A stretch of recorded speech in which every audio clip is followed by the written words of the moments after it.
오늘 수요예배 로마서 강의 49번째 갚을 수 없는 빚이라는 제목으로 로마서 13장 8절서부터 10절까지 말씀입니다. 한번 같이 짧으니까요. 같이 봉독해 보겠습니다. 같이 읽겠습니다. 시작. 피차 사랑의 빚 외에는 아무에게든지 아무 빚도 지지 말라. 남을 사랑하는 자는 율법을 다 이루었느니라.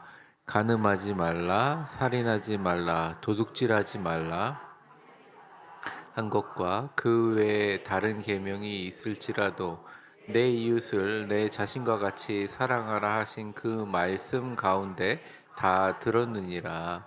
사랑은 이웃에게 악을 행하지 아니하나니 그러므로 사랑은 율법의 완성이니라. 아멘.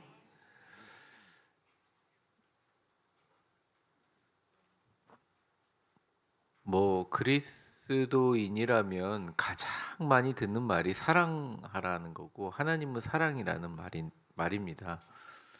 시대가 많이 변화되기도 하고 수많은 신학적인 흐름도 바뀌고, 이 땅을 살아가면서 저도 이렇게 보니까 한국 교회 트렌드들이 굉장히 많이 바뀌는 것 같아요. 성도들도 이 코로나 이후에 굉장히 많이 바뀌는 것 같습니다. 그런데 이 크리스찬들이 평생 가지고 가야 될 하나의 질문이라고 할까요? 다른 종교 언어이기도 아니면 화두라고 하는 게 뭐냐, 이게 사랑이라는 겁니다. 참 사랑이라는 말에 대한 규정이 이 세상에 참 많이 있습니다. 어떤 사람은 사랑을 집착과 구분하기도 해요. 내가 딸을 너무너무 사랑하는데 아들과 딸은 부모의 집착으로 이해합니다. 또 어떤 분들은 사랑을 하나의 그 소유욕과 자신이 갖고 있는 내면의 부족하고 결핍된 곳을 채우려고 하는 욕구로 해석하기도 합니다.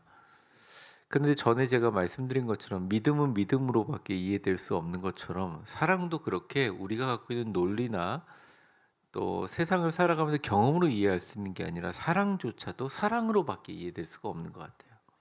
그래서 제가 오늘은 좀 사실은 이 본문 뒤로 넘어가야 되는데 요 세 구절만 좀 따서 사랑이라는 것에 대해서 좀 말씀을 드리려고 합니다. 우리 크리스찬들이 좀 그 부분에서 많이 부딪히는 것 같습니다. 왜냐하면 성경은 명확한 하나님의 정의와 공의가 나와 있고 죄에 대한 대가를 죽음이라고 이야기하는 아주 명징한 이 법칙이 있거든요. 근데 그 모든 성경에 이걸 율법이라는 말이 나쁜 말은 아닙니다.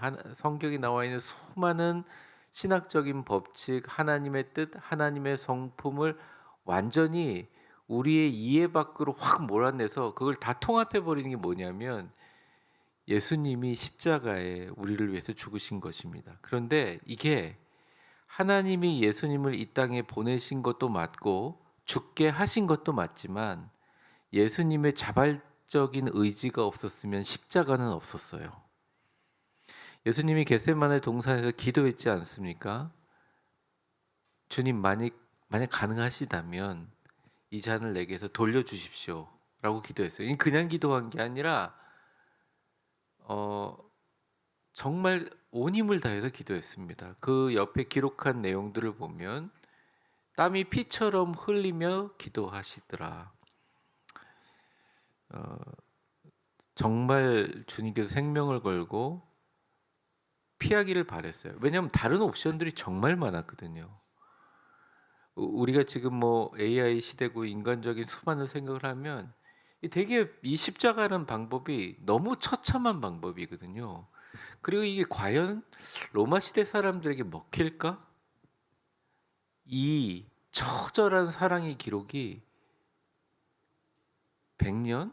길어야 1000년이 갈까 이랬는데 거의 2000년을 그렇게 악한 사람도, 사람들을 그렇게 많이 죽이고 사형수인 사람도 예수님이 날 사랑한다라고 마음속에 그 예수님의 사랑이 심겨지기 시작하면 이 세상에 그 어떤 사람보다 선한 마음으로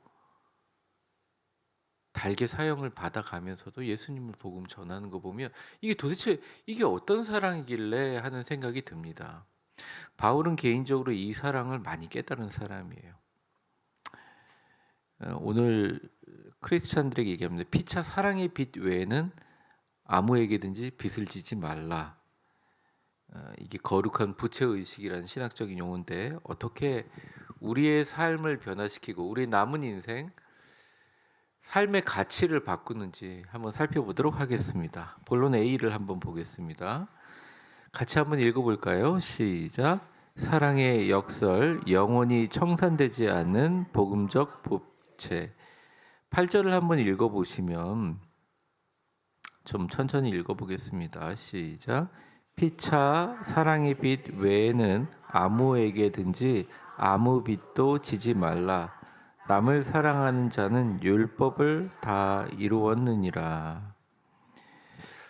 빚지고 살지 말라라는 얘기가 나옵니다. 하나 예외는 사랑의 빚이지 나머지는 빚지고 살지 말라는 거예요. 그 당시에 로마에 되게 중요한 이 사회적 공감대라고 할까요? 사회적 모든 사람들과의 관계의 개연성이 뭐냐면 클라이언트하고 패트론 관계입니다. 그러니까 후원자가 있고 우리는 요즘에 스폰이라는 말이 나쁜 말로 쓰이지만 사실은 기업이든 어떤 운동선수든 다 그 기업이나 스폰서라는 좋은 관계로 후원해주고 또 그만큼 운동선수나 또 기업은 그만큼의 어떤 후원을 통해서 소위 말하는 아주 좋은 역량들을 발휘하면서 서로서로 공생관계이거든요. 이 관계가 어디서부터 시작됐냐면 로마로부터 시작됐습니다.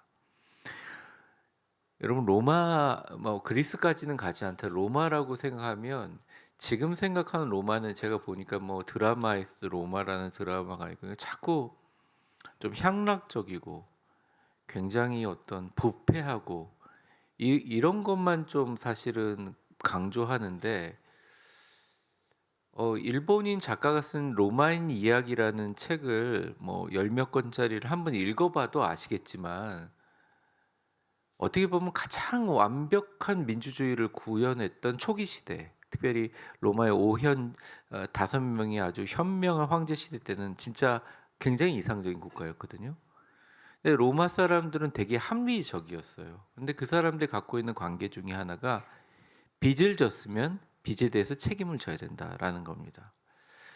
아주 극단적인 예를 들겠습니다. 어떤 장군이 로마의 민족을 구원하기 위해서 뭐 예를 들어서 야만족들과 싸우고 뭐 해상 전투도 하고 육지 전투에서 이기고 집에 돌아왔어요. 딱 집에 돌아왔는데 누가 있느냐? 왜 알지 못하는 어깨들이 막 이런 사람들이 깡패들이 와가지고 집에 와 있는 거예요. 깜짝 놀란 거죠. 여보 이게 무슨 일이냐? 당신이 전쟁 나가는 동안 내가 이게 살림이 안 되니까 좀 이 빚을 썼는데 빚을 못 갚아가지고 지금 그런 어깨가 큰 아저씨들이 와 있다. 이제 제가 웃으면서 얘기하지만 그럼 보통 이런 상황에서 로마의 영웅인데 말 타고 막 꽃 뿌리면서 들어온 사람인데 그러면 썩 물러가라 이게 우리나라 정서잖아요. 근데 그 장군이 무슨 걱정을 하는 줄 아세요? 아 우리 집이 노예로 팔려갈까라고 걱정하는 게 로마의 문화예요. 이런 한 푼도 그게 없어요. 그러니까 되게 많은 로마의 군인들이 전쟁할 때는 전쟁 때 나가서 이제 목숨 수당을 받지만 그 외에는 다 가서 농사지었어요.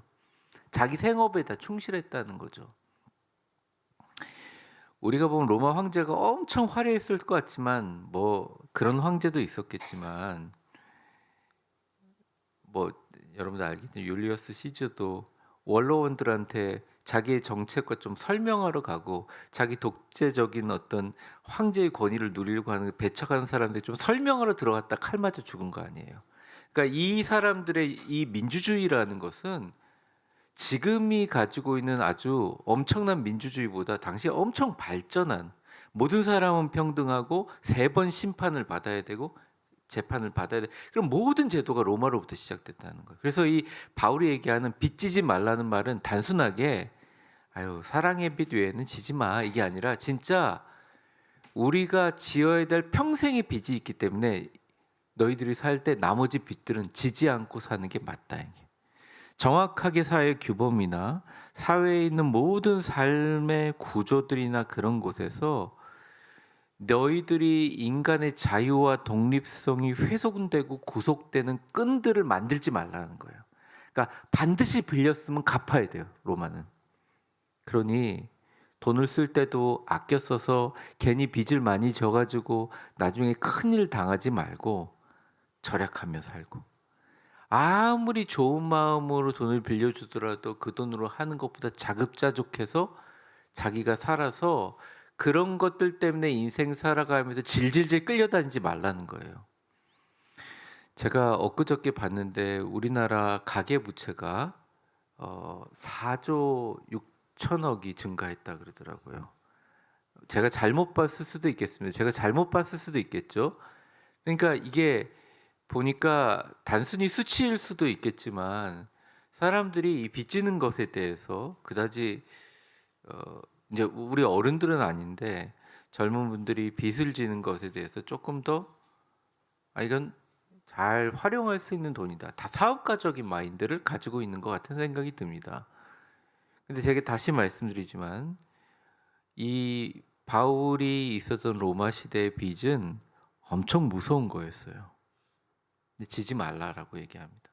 그래서 바울이요 보면 얼마든지 바울이요 고린도, 데살로니가 등지에서 특별히 돈이 많은 고린도라든지 뭐 빌립보라든지 굉장히 그 처음 시작서부터 굉장히 이렇게 부자들 중심으로 해가지고 그 사업가들 중심으로 해서 교회들이 이렇게 커간 그 등지의 교회에서 얼마든지 후원을 받을 수가 있었어요. 근데 바울이 끝까지 평생 동안 텐트를 만들고 살았다는 거예요. 그래서 자기 손으로 노동하며 생계를 유지했다는 것입니다. 왜 그러냐? 만약에 선교하고 교회 일을 하다가 이게 헌금이 아닌, 그래서 바울이 헌금 거들어 다니라고 진짜 많이 다녔어요. 헌금이 아닌 어떤 사람이 이것 좀 빌려줄게 하고 받았다가 문제가 생기면 기독교 복음의 진리와 그 사랑과 고귀한 정성까지도 완전히 훼손될 수 있기 때문에 그렇다는 것입니다. 그러니 오늘 말씀하시는 게 굉장히 무겁고 어떻게 보면 굉장히 중요한 말씀이라고 할 수 있습니다. 본문 본론 A에 보면 1번에 파란색 글자로 사랑의 빛 외에는 결코 빛을 지지 말라, 8절 상반전에 강력하고 단호한 어조로 선언한다 라고 얘기합니다. 제가 쭉 읽어보겠습니다. 피차 사랑의 빛 외에는 아무에게든지 아무 빛도 지지 말라. 이 말씀은 세상의 모든 계약과 의무는 완벽하고 신속하게 정산하며 청산해야 하며 타인에게 어떤 도덕적, 물질적, 무거운 짐도 지워서는 안 된다는 엄중한 명령입니다. 제가 설명한 부분이 이겁니다. 그러나 바울은 단 하나의 거룩한 예외를 선언하는데 줄쳐보세요. 오직 서로 사랑하는 것만큼은 절대로 정산하여 장부에서 완전히 지워버리지 않고 평생 우리가 짊어지고 갈 은혜의 채무로 남겨두라는 것. 사실은 이게 참 중요하죠. 기독교인들이 모든 걸 다 이루었어요. 누가 봐도 훌륭한 사람들이에요. 누가 봐도 아주 교회를 사랑하고 교회를 위해서 모든 것을 다 희생하신 분들이에요. 근데 교회에 어려움이 생겼단 말입니다. 교회에 분란이 생겼어요. 교회 서로 사람들이 갈라지기 시작하고 서로 뒤에서 다른 말을 하기 시작해. 목사님이 설교를 해도 설교에 집중하지 않고, 그럴 때 교회를 위해서 평생을 다 바친 사람이 딱 하나만 지키면 교회를 지킬 수 있지만 딱 하나를 잃어버리면 교회에 너무너무 어려움을 줄 수 있어요. 제가 요즘에 노회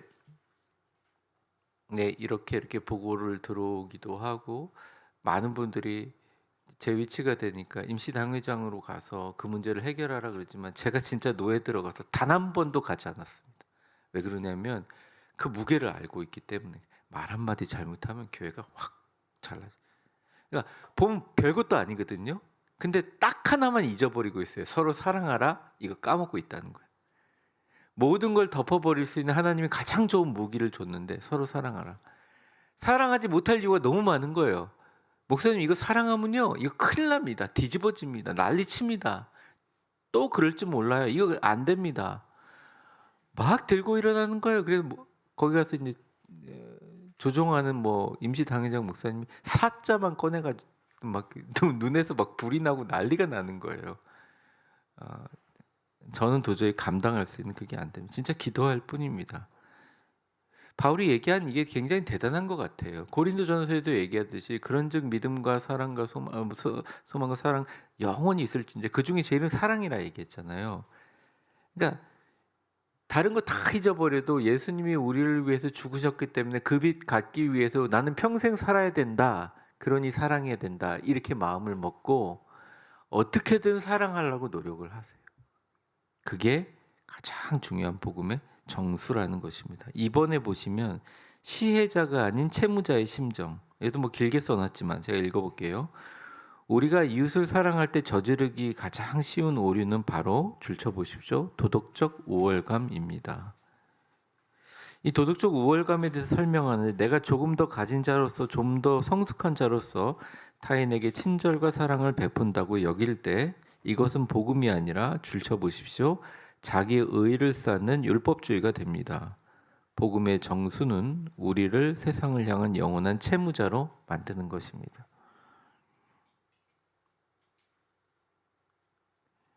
이유가 뭐냐? 그 뒤에 제가 적어놨거든요. 우리는 아무런 자격도 조건도 없는 상태에서 예수 그리스도의 핏값이라는 측량할 수 없는 무한한 사랑의 독촉을 먼저 받은 사람입니다.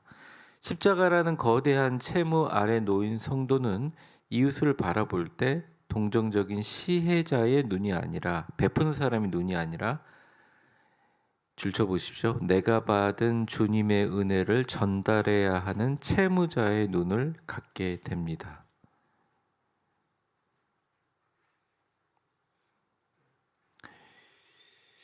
그 돌아가신 리민식 목사님이 몇 년 전이긴 하지만 제가 물어보지도 않았는데 건강 비결을 얘기하시더라고요. 아무리 어르신이 힘이 좋다고 해도 앉혀놓고 5시간 얘기하는 거 쉽지 않습니다. 제가 이제 교회 초창기 초기 어려움을 당할 때 그때는 코로나 시대라 이제 마스크를 쓰고 저한테 얘기를 했어요. 막 여러 가지 막 어려움이 당하고 뭐 유튜브에 뭘 떠들고 언론에 막 지금은 다 뭐 정말 웃긴 일이 됐지만 근데 그분이 얘기하면서 싹 웃으면서 젊은 목사 내가 건강 비결을 얘기해 줄까 이러는 거예요. 진짜 듣고 싶었어요. 어떻게 이렇게 건강하시지? 사실은 그 어르신이 최근에 넘어지시지만 않으셨다면 아마 정말 더 오래 사셨다고 생각합니다. 넘어지시고 나서도요, 다 부러지고 나서도 병원에 며칠 안 돼가지고 그거 다 회복하시고 그냥 얼마나 건강체를 타고나신 거예요. 그러고 나서 그 노량주교 담임 목사님은 밥도 먹고 그러셨다 그러더라고요. 저희 다 안심했죠. 갑자기 이제 돌아가셨는데 저한테 그런 얘기했어요. 건강한 목회를 하면 돼. 목회자가 비타민C 좋은 거 먹고 헬스장 가고 많이 쉬고 그러면 될 것 같지. 나는 지금까지 총회장 할 때도 새벽기도 안 쉬었어. 그러니까 정말 난 분이다 이분은 정말. 그러니까 생각을 해보세요. 총회장이 어떤 일을 하냐면 외국을 왔다 갔다 하잖아요. 그 당시는 뭐 어마어마한 일을 하셨단 말이에요. 근데 새벽기도를 안 쉬었다는 거예요. 근데 제가 이 잠을 사실은 막 뭘 하고 뭘 하느라고 막 잠을 4시간 이하로 자면 한 3일간 저는 영향이 있거든요. 근데 이제 저한테 그 비결을 얘기해 주신 거 뭐 몇 년 전이긴 하지만 목회하는 게 너무 즐겁고 교인들을 보면 너무 사랑스럽고 교인들이 막 나쁜 짓 하고 막 속새겨도 아유 우리 자녀들 어쩌면 이렇게 아플까 그러면서 이 사랑하는 마음이 솟아오는 건강한 목회를 하면 네가 건강해질 거다 이러는 거예요. 성인이 되라는 말이죠, 진짜로. 그렇죠? 근데 그 말씀이 이제 뭐 돌아가신 지 좀 됐지만 잊혀지지가 않습니다. 달리 얘기하면 바울이 말한 거예요. 평생 사랑의 빚을 지고 살았어요.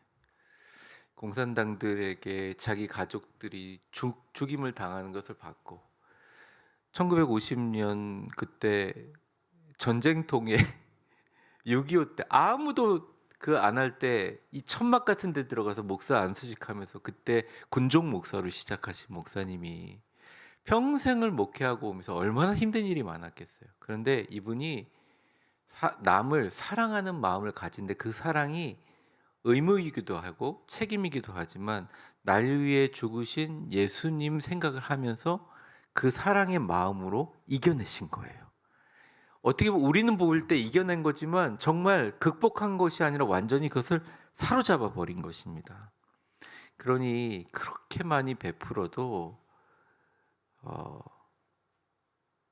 어디 한번 자랑하거나 교회에서 신문으로 내고 그러지 않았어요. 그 교회가 그렇게 큰 교회는 아니지만 물론 저희 교회보다는 큰 교회였지만 상징적인 교회일 수 있었던 이유가 엄청나게 많이 도와주셨거든요. 그 교회는 원로 목사님이 2분 계시는데 한 분이 이제 돌아가시고 또 한 분의 원로 목사님이 계시거든요.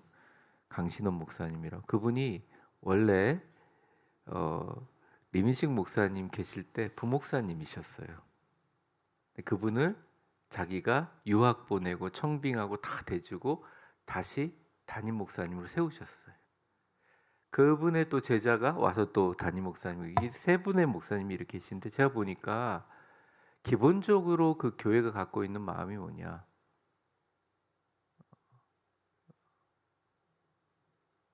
행사를 하기 전에 서로 사랑으로 하나 되지 않으면 안 한다. 한 명이라도 이게 좋다고 얘기하는 거 아닙니다. 우리 교회도 만약 그렇게 되면 아무것도 할 수가 없어요. 저는 못해요. 제가 이미 얘기하면 저는 그냥 합니다. 그 우리 당회가 하자 그러면 좀 믿고 따라 주세요. 예, 그 나쁜 의도로 하는 거 아니니까 좀 믿어 주세요. 근데 그 교회는 딱 먼저 사랑으로 하나 되지 않으면 절대 하지 않는다예요. 그 원칙이 어디서 오느냐? 림민식 목사님의 원칙이에요. 모든 사람이 서로 사랑으로 이해하고 저 사람이 저래서 주장하는구나. 저 사람이 저래서 이걸 주장하는 저 사람이 저래서 이거 하지 말자고 하는구나. 다 이해가 돼서 사람들이 이럴 거면 합시다 할 때 해요. 그러니까 늦어지죠.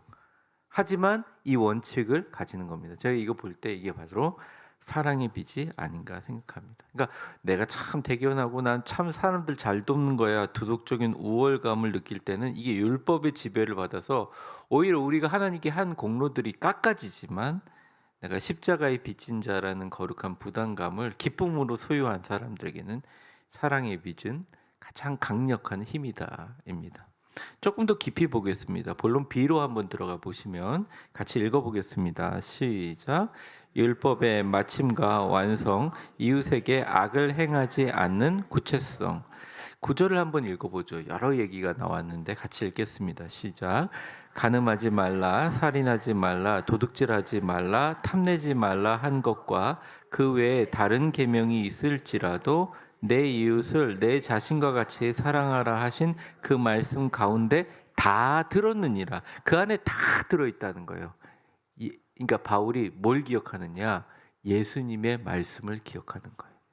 내 이웃을 내 자신같이 사랑하라.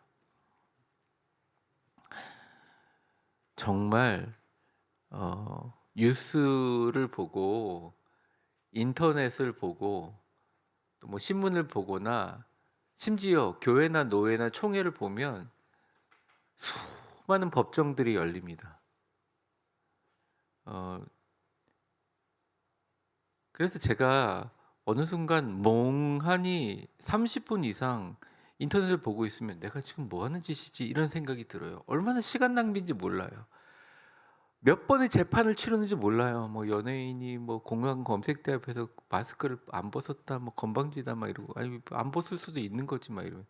모든 사람들이 막 각자의 역할을 맡습니다. 뭐 어떤 사람은 심판이고요, 어떤 사람은 검사고, 어떤 사람은 변호사고, 어떤 사람은 피고예요. 인터넷 댓글, 소문, 떠도는 풍문, 뉴스. 그러니까 사람들이 그렇게 하면서 각자의 그런 위치에 참여하고 싶은 거죠. 그러면서 그걸 즐겨요. 그리고 그 안에서 큰 위안을 얻습니다. 아, 이게 내 편이구나. 이게 내 사람이구나. 나와 함께 하는구나. 근데 이제 크리스찬들이 가질 때 이러한 모든 것들은 하나하나 우리가 갖고 있는 삶의 계명들, 뭐 도둑질하지 말고, 간음하지 말고, 탐내지 말라. 사실은 뭐 다른 건 이해가 됩니다. 탐내지 말라? 여러분, 탐내지 않고 살 수 있어요? 제가 묻고 싶습니다. 십계명의 마지막 계명에 내 이웃에 뭐 탐내지 말라. 다 탐내고 싶잖아요. 탐 안 나세요? 어, 기본적으로 제가 이제 50대 중반이 넘으면서 느낀 게 젊음이 탐나더라고요. 여러분도 오죽하시겠어요. 아무리 노력해도 안 돼요. 아예 포기하는 게 마음이 편한 거예요. 젊음이 탐나죠. 탐내지 않고 살 수 있어요. 그러니까 이 계명은 사실은 지킬 수 없다는 거예요. 근데 뉴스에 보면 탐낸다고 공격합니다.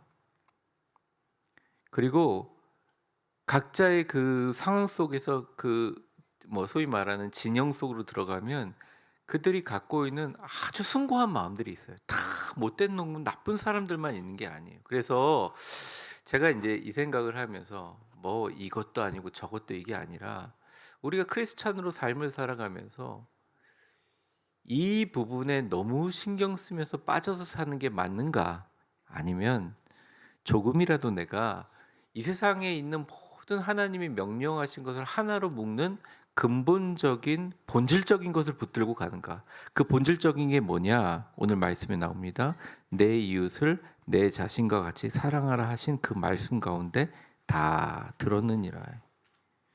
세상은 무엇이든지 하지 말라라고 억제하지만 억지로 참는 건 언제나 한계가 있어요. 1번의 밑에 박스 이 단락의 맨 마지막에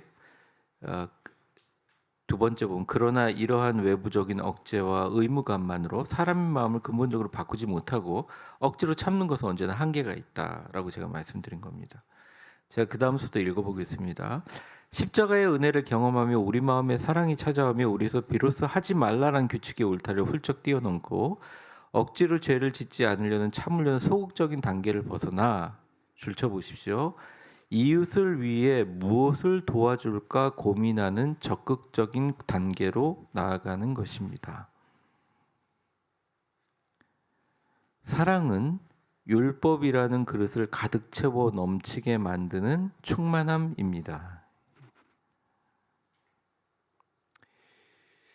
심리학적인 용어로 프레일레라는 말이 있는데 요걸 소개하고 거의 마무리가 될 것 같아요. 프레일레라는 게 뭐냐면 옛날에 황희정승 기억나죠? 이거 어떻게 이럴 수가 있습니까? 이거 자네 말이 맞네 이랬는데 또 어떤 사람이 아니 정승님 왜 그 사람이 이렇게 얘기하는 걸 이렇게 얘기할 수가 있습니까? 그러니까, 내가 생각하면 자네 말이 맞네. 그러니까 어떤 사람이 와가지고 아니 도대체 이 말도 맞다고 하고 저 말도 맞다고 하면 도대체 배알이 있으신 분입니까? 자네 말도 맞네 이렇게 얘기했잖아요.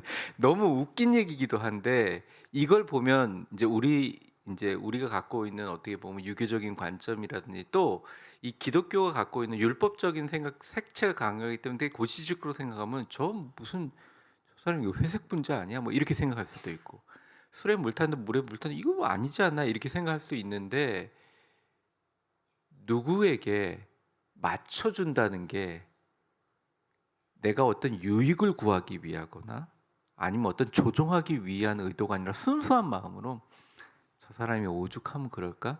맞춰주는 걸 나쁘게만 보지 말라는 거예요. 제가 고백할게요. 저는 그거 되게 나쁘게 봤어요. 그래서 고생을 엄청 했거든요. 제가 인생을 살면서. 뭐 그거 안 했다고 제가 고생 안 할 것 같지는 않더라고요. 삶을 돌아보니까. 그런데 누구에게 맞춰주는 거에 너무 부담을 갖지 말고 맞춰주되 그 맞춰주는 근본이 이 사람한테 맞춰줘서 무슨 이익을 되거나 내 편을 만들고 이게 아니라 사랑하는 마음으로 맞춰주는 플레일레가 필요하다. 그럼 참 인생이 풀립니다. 기업도 보면요.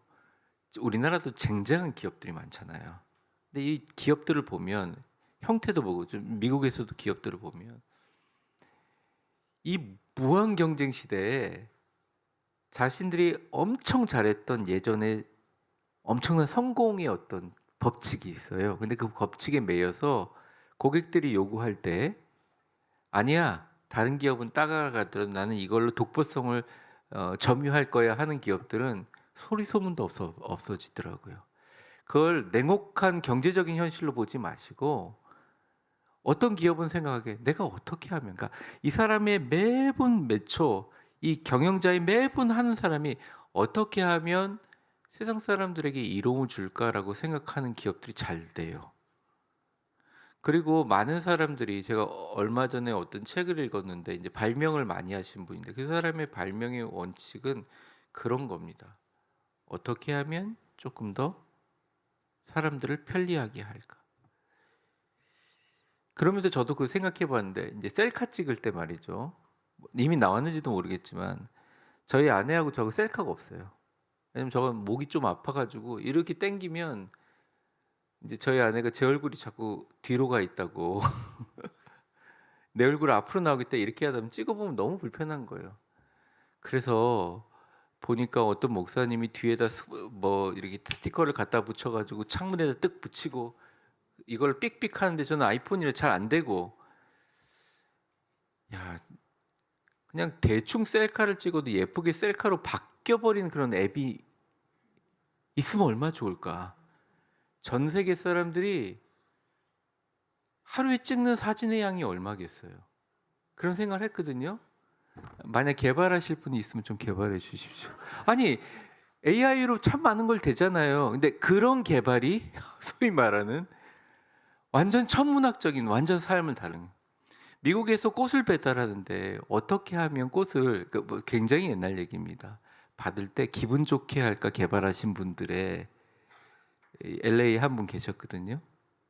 이제 부모님 한 분은 한인이시고 한 분은 뭐 흑인이신데 이제 결혼해가지고 이제 좀 혼혈이신데 그분이 그렇게 해서 돈을 버는데 얼마나 돈을 버냐면 심하게 많이 벌 때는 1년에 1조씩 벌었어요. 그러니까 이게 시장이 크고 생각하는 방식이, 사람들이 얼마나 기분 좋게 꽃을 받게 할 수 있을까? 그 옛날에 30 몇 년 전에 당연히 꽃집에 와서 꽃을 사는, 그러니까 우리가 삶을 살아가면서 이제 나머지 인생을 살 때 여러분, 내가 십자가의 은혜를 크게 받았잖아요. 뭐 여기 되게 많이 써놓긴 했는데 얘기하면 너무 길긴 합니다.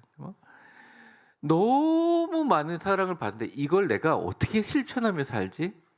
내가 가정주부로서, 내가 기업인으로서, 때로는 복음을 전할 수도 있고요. 내가 하나님 앞에 가정한 선교에 동참할 수도 있고, 내가 교회에 다니면서 서로 사람들 도울 수도 있고. 근데 끊임없이 우리 자녀들이나 사람들이 어떻게 하면 내가 잘 살까? 어떻게 하면 내가 이 무모한 경쟁 시간에 남의 머리통 콱 눌러버리고 점프할까? 이렇게 생각하는 게 아니라 어떻게 하면 가장 많은 사람들이 불편해하는 것에 많은 이익과 사랑의 빛을 전달해주고 그 사랑의 빛에 예수 그리스도의 십자가의 사랑을 번지게 만들어서 그들도 같이 구원받을까? 이 세상의 그 어떤 기업가보다, 이 세상의 그 어떤 하나님의 놀라운 사람보다 가장 중요한 사람의 생명을 구하고자 하는 마음이 크리스찬의 기본적인 신학과 정체성 속에 녹여들어 있다는 거예요. 이 마음을 가지고 살라. 이 마음을 가지고 용서하고 사랑하라. 이 마음을 가지고 생명을 창조하며 살라. 이게 오늘 본문의 말씀의 핵심입니다. 다음 장 한번 넘겨보세요. 10절을 한번 보겠습니다. 같이 읽어보겠습니다. 시작. 사랑은 이웃에게 악을 행하지 아니하나니 그러므로 사랑은 율법의 완성이니라. 세상의 모든 율법은 상대적으로 피해를 줄 수밖에 없습니다. 내가 이 사람한테 의롭게 했어요. 근데 어떤 사람에게는 불편한 것이 될 수 있다는 거예요. 그런데 십자가의 사랑으로 그 사람을 아무 대가 없이 무조건 사랑하는 사람은 어떤 방법으로든지 악을 행하지 않게 만듭니다. 그래서 율법의 완성은 사랑이라는 것입니다. 여러분 교회 다니면서 좀 불편할 수도 있고 세상의 뉴스를 보면서도 불편할 수가 있어요. 그리고 삶을 살아가던 심지어 가족에게도 불편할 수가 있습니다. 근데 여러분 이거 한번 생각해 보세요. 예수님이 우리를 위해서 죽으셔서 평생 여러분에게 지울 수 없는 빚을 하나 남겼습니다. 뭐냐? 내가 너에게 피 흘려 너를 위해 죽기까지 사랑한 이 사랑 죽을 때까지 갚고 살아라. 그거 지키고 살면 가장 죽는 날까지 기쁨과 감사로 살아갈 수 있습니다. 그리고 이 사랑의 빛으로 매일매일 하나님의 나라 확장할 수 있습니다. 이런 마음으로 건강하시고 행복하시고 기쁘고 감사한 축복의 인생 되시기를 주의 이름으로 축원합니다. 축복합니다. 이제는 우리 주 예수 그리스도의 은혜와 역사의 주관자가 되신 하나님 아버지의 사랑과 성령의 충만하심과 교통하심이 우리가 지금까지 살아가면서 빚이 없는 것처럼 살았습니다. 세상에 진 빚만 열심히 갚고 살았습니다. 생각해보니 그리스도의 피 묻은 사랑의 빛이 남아있고 빚을 영원히 갚아가는 것, 사랑의 영원한 채무자들이 우리의 본질임을 깨닫습니다. 주님, 죽는 날까지 사랑하며 살게 하여 주시옵소서. 죽는 날까지 죽어가는 자를 살리며 살아가게 하여 주시옵소서. 남은 인생 어둠 가운데 생명을 창조하고 죽어가는 사람들의 손잡아 올리는 위대한 하나님의 구원의 아름다운 통로로 사용되게 하여 주옵소서. 기도하는 우리 위대한 교회 모든 성도들 머리머리 위에 이제와 영원히 함께 계실 것을 간절히 축원하옵나이다. 아멘.